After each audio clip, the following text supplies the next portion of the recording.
This is an instructional video on how to drive a semi truck. The history of trucks. Alexander Winton invented the semi truck in 1898. They sold the first semi in 1899.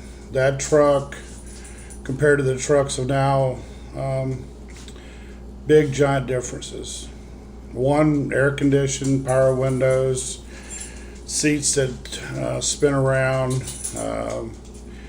GPS, very comfortable bunks, very powerful motors. In contrast, the trucks that I drive today are probably 2,000 foot-pounds of pressure, and you're talking about 700-800 horsepower, whereas the tractor is probably that time was maybe 100 foot-pounds of pressure and very little horsepower. No power steering, no luxury features in the vehicle. They started out with it came from horse carriages. So from a horse carriage to a semi was a big giant change. And it's probably like the change from semi yesterday and semi today. Part of driving a semi, a tractor trailer, is a pre-trip inspection before you start the tractor. Pre-trip inspections are a part of DOT regulations and rules. The Department of Transportation was established by an act of Congress. And DOT does more than just inspect trucks. They inspect a lot of equipment. They have a lot of safety regulations, but for this speech, we will focus on the DOT when it comes to semis. The DOT inspection is quite thorough, and as you can see, this is 2 pages of things. Usually there's about 130 items on a semi that you're supposed to pre-trip before you start your trip. And I'll read a couple of them. In your engine department, you're supposed to check your fluids, your belts, boxes and hoses, steering linkage, the fuel area, the door, the fuel cap, fifth wheel, mounting bolts. These are just a few of the things that you're supposed to check on the truck. You're supposed to check the tires, of course, rims, lug nuts, wheels, spacers, brakes. You're even supposed to check the slack adjusters. Slack adjusters is what, like if you looked at a car that had a drum brake and it has that little piece of metal, that area between the metal and the drum, well, the slack adjuster either brings it closer or shorter, and adjust your semi brakes. They have to be within a specific spec.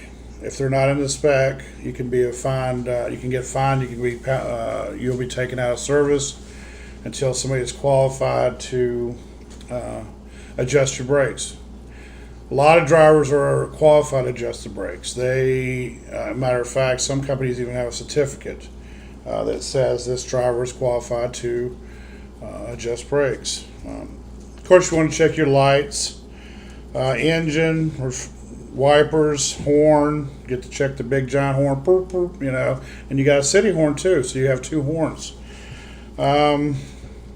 If the tractor has lights, some tractors you guys have seen come down the road has just a basic, a couple, the 3 lights around the back of the trailer and the lights on the side, and the 2 on the tractor for the signal, headlights and signal lights. But then you see some tractors that have 1,000 lights, like a Christmas tree.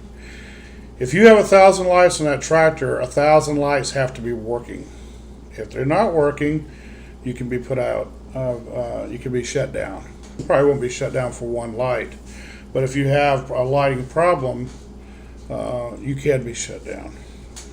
The fines vary depending on what state you're in, and the fines are getting pretty strict. One of the things before you start your start your truck, you also have to make sure you have your logbook filled out. Logbooks are very important, but a lot of companies are going electronic logs, which makes it, some people don't like it because they're very accurate and there's no messing around with them. Once you start your hour of service, you have 14 hours to complete your job. There is different rules. There is rules for your logbook, but the 14-hour, your 11-hour driving, your 14-hour total hours. Now you have to take a break within the 14-hour stretch. So around the six hour, you have to take a 30-minute break, and you have to log it, and it has to be shown. If you don't, you can be in violation. Logbook violations vary. Here in Ohio, not too bad. California, in the thousands. Connecticut, in the thousands. A simple mistake on your logbook can really create a giant problem for you. So, pre-trip inspection is extremely important, very important. Once you do your pre-trip, the reason you want to do a pre-trip is it's just pure safety. The tires are good, this is good, that's good, it's not liquid fluid, and it's just sort of safety for the public, safety for you, so you can take your trip and travel and come back home safely. When you get in the tractor and after you've done your pre-trip inspection, you've done your logbook, you filled everything out, you start the tractor. Part of the pre-trip is also going to be starting the tractor because you want to build the air up in the tractor. So I'm sort of skipping around here, but you're going to get you're getting the rush version here. But when you're sitting behind the wheel, you want to make sure your mirrors are adjusted. Because the mirrors, I probably look at my mirrors more than I look out the front windshield. It's every 7 seconds you're supposed to gaze back and forth. You are in the tractor, you're sitting there, you start your tractor up, you got your tractor running, you want to make sure your air pressure is built up to 120 pounds of pressure and nothing's leaking. You do your pre-trip inspection properly, more than likely you're going to be able to leave without any troubles. You push in your brakes, you have air brakes, and you have these two little buttons, a red and a yellow, and you push those in, and that's how you release the tractor brakes and the trailer brakes, which are all done by air. All semis are air.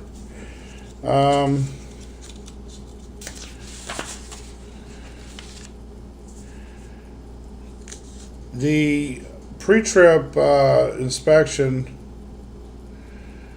is very important because it goes without saying. If we had 10 complaints about every time somebody hooked a load, the trailer, flat tire, missing mud flap, you're not the only one that's going to be handling your trailer probably. Like for us, for FedEx, I meet a team out of Texas. So my pre-trip is very important to those guys, even though I'm not going to see them for 10 hours. My pre-trip is going to be extremely important because when they grab a hold of the trailer, they're taking the trailer another 600 miles, 500 miles. After they get the pre-trip, after they get the trailer to Texas, they're going to do is what is called a post-trip.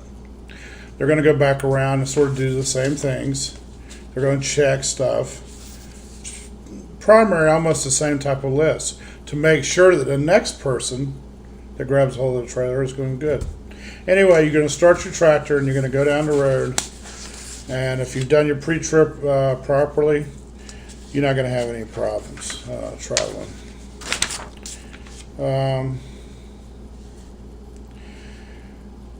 The reason when you're preparing to start the tractor, another thing you need to think about is the miles that are put on the tractor. Statewide last year, 59 billion miles. Well, I'll take this back. This is 2012. 59 billion miles were logged by drivers. 59 billion with a B.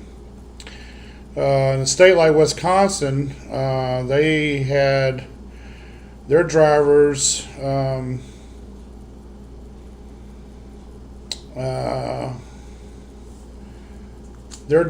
averaged 10,000 a month. And that's a lot. And that's a little bit around the range you want to be in to make any money. The Wisconsin logged in about 113,000 miles of road that year, and that's Wisconsin, and that's and that's a lot of miles. I averaged last year 145,000 miles. The year before that, 147,000 miles. This year, it'll be around 150,000 miles. I travel to and from Memphis, from Columbus. Driving a truck's not for everyone. It's not as simple as going to the beach, packing up a cooler, and traveling to the beach. It's you have people's lives in your hands at every turn, and with one mistake, you wipe out a minivan full of a family, and that's it for your career. And psychologically, that's it for you. Being a driver is like anything else. You have to love it. I love driving. From the day I started driving at the age of 4 years old. Did I know I want to be a truck driver? No, I did it for my family at first. But I'm glad it's something I chose because I make a good living. It's something I enjoy. And I'm able to do things. If I want to go on vacation, go on vacation. I want to buy a new car, buy a new car. I have a nice home. Driving a truck's not a bad deal, but it's something you need to love. If you're interested in a career in driving, do your homework, check out companies. And if you see a truck driver, ask him questions, but be warned. That truck driver has a schedule. And he's not going to have a lot of time probably to chit-chat. So if you have specific questions, ask the driver. They are very quick on letting you know one way or another what they think about the industry. In that box, the semi that you're looking at, if you approach that driver, is moving your quality of life. Thank you for watching this video.